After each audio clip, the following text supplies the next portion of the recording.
Ya, elektabilitas Prabowo Gibran ya di kampanye akbar di Semarang 28 Januari 2024 ya. Indikator politik 42,1%, LSI 50,8%, Carta Politik 35%, Litbang Kompas 29,6% ya, unggul dari 6 dapil dari 10 dapil. Ya, Mas Bowo Gibran, oke gas ya. Hashtag bebas pindah ke 02. Kita Pak Bowo, kita keren. Hashtag gua mau satu putaran. Oke, kita lihat videonya teman-teman ya, kampanye Prabowo Gibran di Semarang nih, Jawa Tengah 02.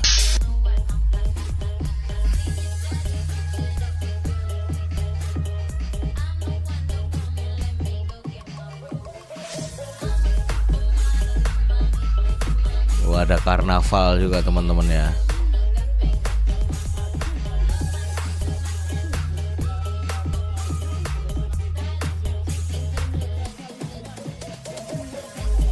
Asik.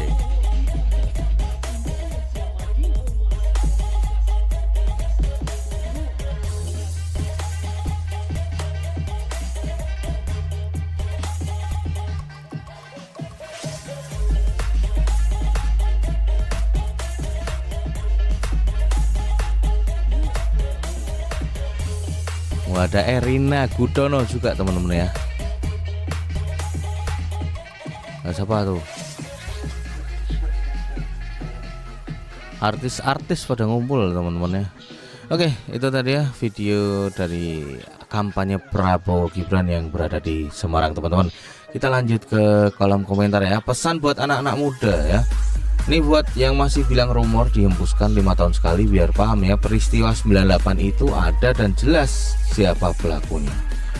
Oke, kita simak buat teman-teman muda dan yang seusia dengan anak-anak saya, anak-anakku, saya pikir penting sekali kalian belajar tentang sejarah, bagaimana terjadinya sebuah kejahatan hak asasi manusia, dimulainya tahun 98. Di sanalah kejahatan kemanusiaan yang sangat masif terjadi.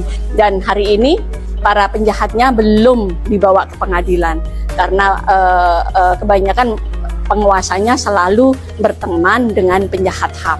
Jadi saya pikir penting untuk belajar, dan tentu saja kita nggak boleh melupakan sejarah. Ada sebuah ruang di mana kejahatan itu terjadi, penculikan, pemerkosaan, dan pembunuhan. Dan tentu saja kalau ada seorang mencalonkan diri jadi presiden, adalah sebagian dari kejahatan penjahat itu atau dari kejahatan HAM itu, tentu saja kita harus menolaknya supaya negara ini lebih baik ke depan, supaya ke depan kita punya masa depan lebih baik. Buat teman-teman muda dan dari ibunya ya, Diana Wati Seri. Oke, kita lanjut ya. Ya, kata Mas Munir ya, almarhum suami Mbak Suci ya, Prabowo hanya dijadikan kambing hitam dalam peristiwa 98. Ya, saya kira ini ada satu problemnya. Ini saya kira ini bumerang dari politik impunitas sebetulnya.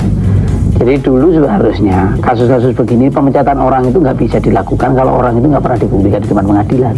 Apalagi dia misalnya kasus penculikan, orang dituduh melakukan penculikan sebelum pernah ada peradilan bagi dia, itu sebenarnya sah. Dia secara hukum dilindungi, tidak bisa orang dipecat. Nah, ini yang dari dulu kita usulkan bahwa sudah seharusnya semua tuduhan itu harus dibuktikan lewat peradilan. Ya.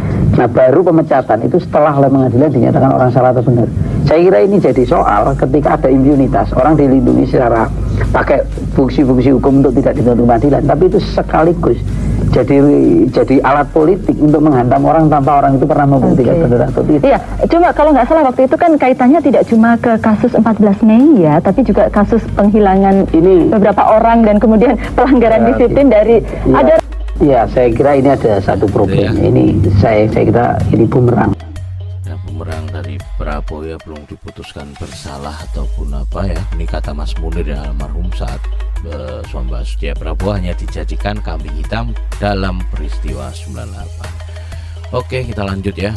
Mana nih pendukungnya 02 yang katanya all in? Sekarang kita cek saja ya, rakyat Indonesia mau all in Prabowo apa all out Prabowo. Dan all in Prabowo 7%. Dan all out semua keluar barisan 93% ya.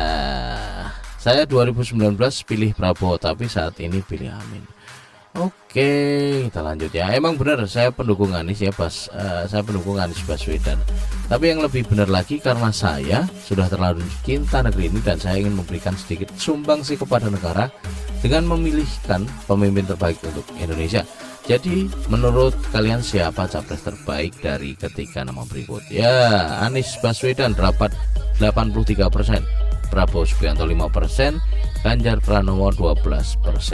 Ya, oke, kita dilanjut. Ya, ini semuanya nomor 1 nih, Anies Baswedan ya 84%. Ini dari kawan CN. Ya, itulah namanya para pendukung ya teman-teman ya. Ya, kalau yakin satu putaran tinggal tidur dong. Apa sekarang 02 sudah percaya lembaga survei atau memang bayar sendiri biar unggul padahal di lapangan berbeda? Ya. Oke, itu tadi ya dari elektabilitas ya Prabowo Gibran di Jawa Tengah sebelum kampanye akbar di Semarang 28 Januari 2024. Oke, jangan lupa like, komen, dan subscribe, pantengin terus channel ini dan sampai jumpa.